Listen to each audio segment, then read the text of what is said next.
विश्व में अनेक भाषाएं बोली जाती है। विश्व की अनेक भाषाओं में ज्ञान समेटा हुआ है। समाज या व्यक्ति के विकास के लिए इस ज्ञान को आत्मसात करना नितांत जरूरी है। प्रत्येक व्यक्ति को उन सभी भाषाओं को आत्मसात करना मुश्किल है।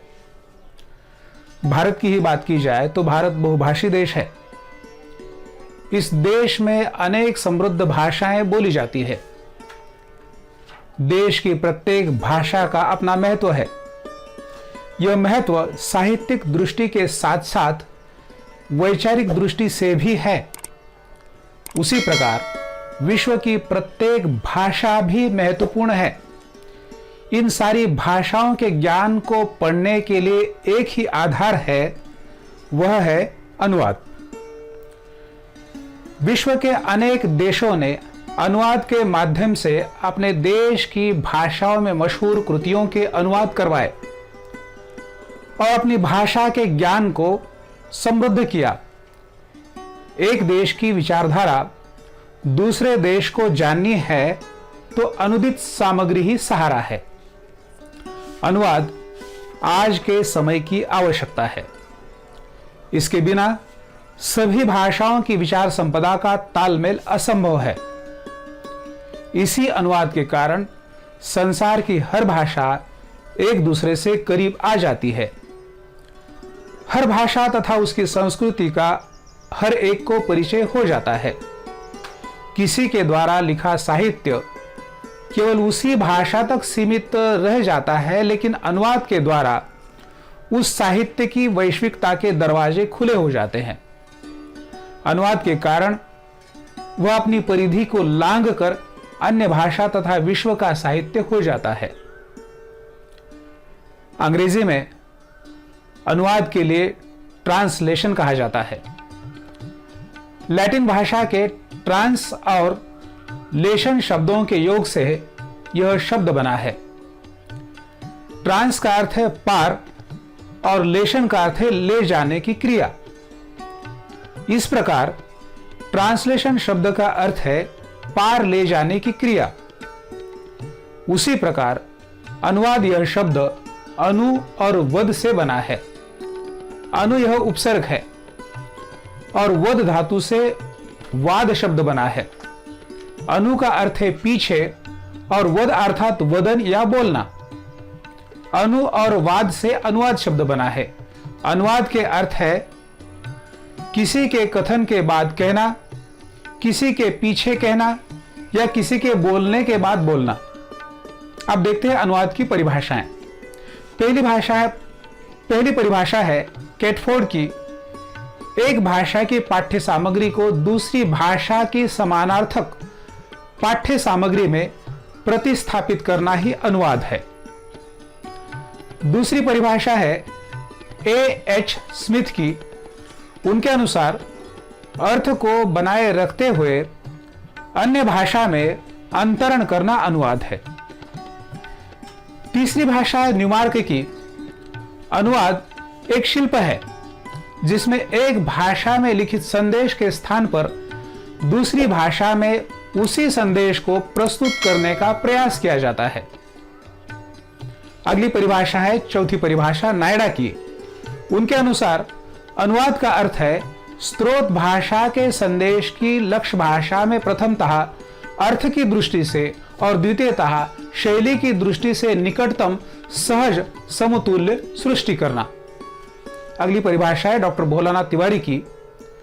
एक भाषा में व्यक्त विचारों को यथासंभव समान तथा सहज अभिव्यक्ति के द्वारा दूसरी भाषा में व्यक्त करने का प्रयास अनुवाद है। अब जान लेते हैं अनुवाद का महत्व। उन्नति के जितने भी साधन हैं उनमें हवाई जहाज, बस, ट्रक, रेल आदि के लिए ईंधन, उसी प्रकार अखबार, टीवी, रेडियो, कंप्यूटर, मोबाइल आदि जितने भी संचार के माध्यम है उनके लिए भाषा ऊर्जा का काम करती है। उन्नति के लिए विश्व के साथ साथ जुड़ जाना पड़ता है और जन जन से जुड़ने के लिए भाषा का ही आधार लेना पड़ता है। अनुवाद के कारण भारतीय ज्ञान विज्ञान, आयुर्वेद, योग, धर्म, दर्शन, संस्कृति, आहार, कृषि, साहित्य और कला का परिचय विश्व को हुआ है। उसी प्रकार विश्व का समस्त ज्ञान, विज्ञान, विचारधारा, संस्कृति आदि का परिचय भी भारत को अनुवाद के कारण ही संभव हुआ है। अनुवाद के कारण ही इस ज्ञान का परिचय हो जाता है। इस तरह के अनुदित साहित्य के कारण हमारी अपनी भाषा भी समृद्ध हो जाती है। फिल्मों की बात की जाए तो आजकल भारत की बहुत सारी प्रादेशिक भाषाओं से हिंदी में और हिंदी से भारत की प्रादेशिक भाषाओं में फिल्मों का प्रसारण हो रहा है। अनेक विदेशी फिल्में भारतीय भाषाओं में प्रदर्शित हो रही है। तो ऐसे में इन फिल्मों के संवादों का अनुवाद होना जरूरी है। यह अनुवाद एक सफल अनुवादक ही कर सकता है। इस क्षेत्र में काम करने वाले अनुवादक को अच्छा पारिश्रमिक मिल जाता है। उसका अपना फिल्म के क्षेत्र में नाम भी जुड़ जाता है। कुछ फिल्में तो एक साथ अनेक भाषाओं में रिलीज होती है। ऐसे में अपने मनपसंद कलाकार या दिग्दर्शक की फिल्म रिलीज होने की तारीख में ही अपनी भाषा में देखना संभव हो जाता है। ऐसी जगहों पर अनुवादकों के लिए सुअवसर ही कहे जा सकते हैं। उसी प्रकार कुछ टीवी चैनल एक ही कार्यक्रम प्रादेशिक भाषाओं में भी प्रसारित करते हैं। ऐसे कार्यक्रम देखते समय हम टीवी की भाषा को बदलकर देख सकते हैं। यह भाषा का बदलना मतलब अनुवादक का होना जरूरी है। उसी प्रकार डॉक्यूमेंट्री फिल्मों के लिए भी अनुवाद का होना जरूरी माना गया है, क्योंकि यह फिल्म एक भाषा में बनती है और उसे अन्य भाषाओं के लिए प्रदर्शित करना है, तो इस भाषा के संवादों का अनुवाद करना आवश्यक हो जाता है। कई बार अनेक प्रकाशक ऐसे होते हैं कि विश्वविख्यात रचनाओं को अपनी भाषा में प्रकाशित कर अपनी अपनी भाषा के साहित्य को समृद्ध करते हैं। इस तरह के अन्य भाषा के साहित्य या ज्ञान की किताबों को अपनी भाषा में लाकर वे एक प्रकार से अपनी भाषा की ही सेवा करते हैं। उन अनुवादकों को कदापि नहीं भूला जाता है जिन्होंने यह अनुवाद कार्य संभव किया है। इस रूप में भी अनुवादक के लिए प्रकाशकों के माध्यम से धन प्राप्ति का साधन ही प्राप्त हो जाता है। गिरीश कर्नाड, महाश्वेता देवी, विजय तेंदुलकर, प्रेमचंद, विश्वास पाटिल जैसे साहित्यकारों को सारे देश में अनुवाद के माध्यम से पढ़ा जा रहा है। पेंगुइन जैसी अनेक प्रकाशन संस्थाएं विदेशी लेखकों की तथा भारतीय भाषाओं की हिंदी पाठकों के लिए अनुदित करने का काम कर रही है। उसी प्रकार भारतीय ज्ञानपीठ, राजकमल प्रकाशन, राजहंस आदि अनेक प्रकाशन संस्थाएं अनुदित किताबों के प्रकाशन में जुटी है। ऐसे में अनुवादकों के लिए नए सुअवसर ही खुल जाते हैं। भारत की ही बात की जाए तो देश में हजारों अखबार निकलते हैं। देश के विशाल भूभाग में विविध भाषाओं का प्रचलन है। उसी प्रकार विश्व के अनेक देशों में भी ख्याति प्राप्त अखबारों का नाम लिया जाता है। कुछ अखबार तो ऐसे हैं, उस अखबार में छिपी न्यूज ही सबके लिए न्यूज होती है। हर अखबार देश या विदेश के हर हिस्से में अपना प्रतिनिधि नहीं रख पाता है। ऐसे में वह किसी न्यूज एजेंसी पर निर्भर रहता है।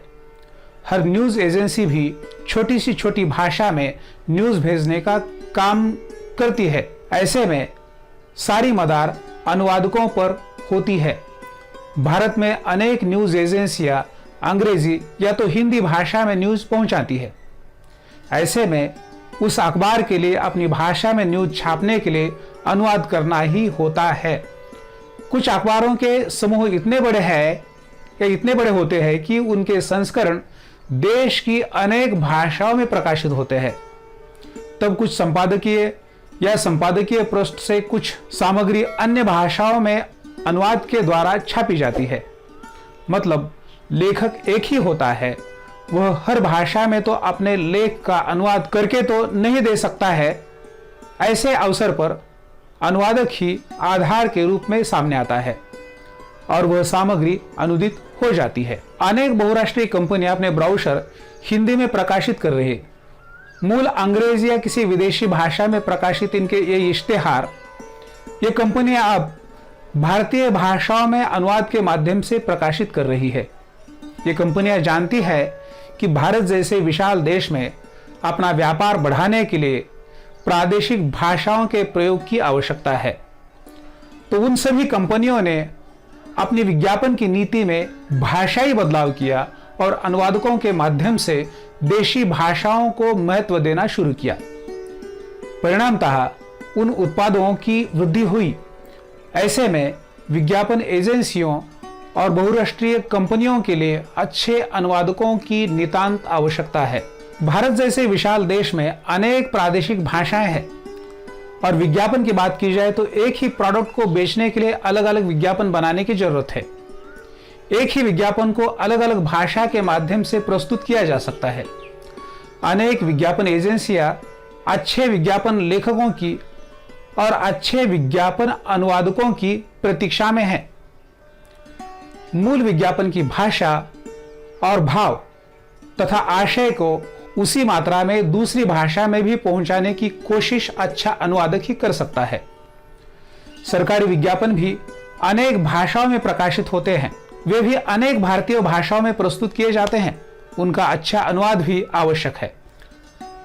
अब देखते हैं अनुवाद का स्वरूप।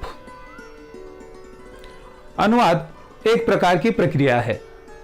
अनुवाद करते समय अनेक बातों का ध्यान रखना आवश्यक होता है। एक भाषा से दूसरी भाषा में अंतरित करते समय अनेक बिंदुओं पर ध्यान देना आवश्यक है। मूल आशय का अंतरण तो अनुवाद में होता ही है, साथ ही शैली, भाव, सांस्कृतिक संदर्भ आदि का भी संप्रेषण होता है।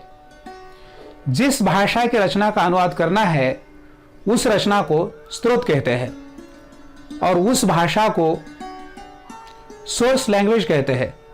संक्षेप में इसे एसएल के नाम से भी पहचानते हैं। इसे ही आधार भाषा, मूल भाषा या स्रोत भाषा के नाम से भी जानते हैं। उसी प्रकार जिस भाषा में रचना का अनुवाद संपन्न करना है उस भाषा को लक्ष्य भाषा कहते हैं। जिस भाषा में अनुवादक को अनुवाद करना है उस भाषा में अनुवाद करने का उसका लक्ष्य होता है, इसलिए अनुवाद करने वाली भाषा को लक्ष्य भाषा कहा जाता है। अंग्रेजी में इसे टारगेट लैंग्वेज के नाम से पहचाना जाता है। संक्षेप में इसे टीएल के नाम से पहचानते हैं। इस प्रकार अनुवाद स्रोत भाषा से लक्ष्य भाषा में किया जाता है। इस प्रकार अनुवाद दो भाषाओं के बीच चलने वाली एक प्रक्रिया है। अनुवाद का कार्य मूलतः 3 स्तरों में संपन्न होता है। पहला है मूल भाषा से अर्थ का संप्रेषण लक्ष्य भाषा में। दूसरा है मूल भाषा से संरचना का संप्रेषण लक्ष्य भाषा में। और तीसरा है मूल भाषा से शैली का संप्रेषण लक्ष्य भाषा में। अब देखते हैं इसको विस्तार से। पहला है अर्थ का संप्रेषण। अनुवाद करते समय मूल रचना का अर्थ का अंतरण होना नितांत आवश्यक है। अनुवाद कार्य में अर्थ को आत्मा कह सकते हैं। अनुवाद कार्य में आत्मा का एक शरीर से दूसरे शरीर में अंतरण करना होता है। इसमें भाषा के रूप में शरीर बदल सकता है, लेकिन अर्थ रूपी आत्मा वही रहनी चाहिए। इसलिए अर्थहीन या निरर्थक अनुवाद कार्य अनुवाद नहीं है। जिस कारण अनुवाद कार्य करना है उसके पीछे मूल रचना का अर्थ और इसी अर्थ को अन्य भाषी समझने के लिए अनुवाद कार्य संपन्न किया जाता है। दूसरी बात है भाषा संरचना का संप्रेषण। व्याकरणिक दृष्टि से प्रत्येक भाषा की संरचना में थोड़ा बहुत अंतर होता है। अनुवादक को इस बात की ओर ध्यान देना आवश्यक है कि मूल भाषा की संरचना किस प्रकार की है।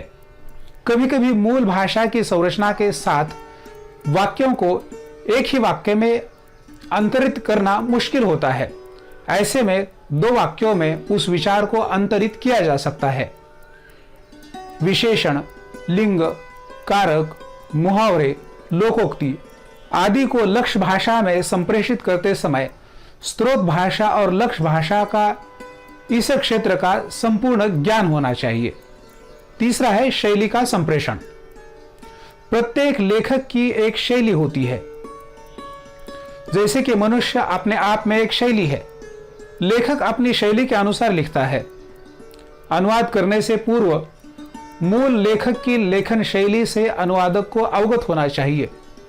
जब तक वह मूल लेखन शैली से ठीक ठीक परिचित नहीं हो पाता, तब तक सफल अनुवाद नहीं कर सकता है। इसलिए अनुवादक को ठीक से उस शैली को जानना होता है। अनुवाद कार्य करने में ना कुछ जोड़े ना कुछ छोड़े की भावना होने के कारण मूल लेखक की शैली के साथ साथ अनुवाद कार्य संपन्न होना चाहिए। मूलतः शैली विहीन अनुवाद कार्य पढ़ेंगे तो मूल लेखक की अनुभूति नहीं होगी। इसलिए अनुवाद कार्य में शैली का भी संप्रेषण किया जाता है। अनुवाद कार्य के लिए जो बातें महत्वपूर्ण होती है वे कुछ इस प्रकार है। अनुवाद के लिए अनुवादक को 2 भाषाओं की जानकारी होनी चाहिए। दूसरी बात, अनुवाद एक भाषा से दूसरी या फिर अनेक भाषाओं में किया जा सकता है। तीसरी बात, अनुवाद में आशय या विचारों का अंतरण होता है। नंबर 4, अनुवाद में मूल विषय के साथ साथ अनुवादक छेड़छाड़ नहीं कर सकता है। नंबर 5, अनुवाद में अर्थ का महत्व भाषा की आत्मा के रूप में होता है। नंबर 6, अनुवाद में शैली का महत्व भाषा के शरीर के रूप में होता है। नंबर 7, अनुवाद में एक भाषा के शरीर से दूसरी भाषा के शरीर में अर्थरूपी आत्मा का अंतरण होता है। अनुवाद पूरी तरह से मूल के निकट से निकटतम होना चाहिए। अनुवाद में ना कुछ छोड़े ना कुछ जोड़े के अनुसार कार्य करना आवश्यक होता है। और नंबर 10, अनुवाद में भावों और विचारों का संप्रेषण होता है। इस प्रकार आपने अनुवाद की परिभाषा, अनुवाद का महत्व और अनुवाद का स्वरूप इस वीडियो के माध्यम से जान लिया। इसी तरह के वीडियो देखने के लिए इस चैनल को लाइक, शेयर और सब्सक्राइब करना न भूलें।